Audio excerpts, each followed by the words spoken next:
అంటే జడ్జి ఏం చేస్తాడు? నెంబర్ 2, ఒక లాయరు బిఏ బిఎల్ అయితే లాయర్ అవుతాడు.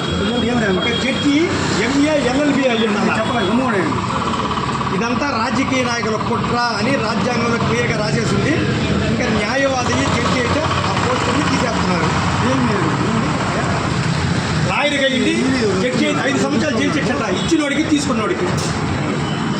జడ్జి అంటే ఎంఏ ఎల్ఎల్బి ఉండాలంట. మాస్టర్ ఆఫ్ ఆర్ట్స్, ఎల్ఎల్బి అంటే బ్యాచులర్ ఆఫ్ లా. అదే లాయర్ అయితే బిఏబిఎల్ సరిపోద్దంట. Bachelor of arts, bachelor of lawyer. జడ్జికి ఆ పోస్ట్ చాలదంట.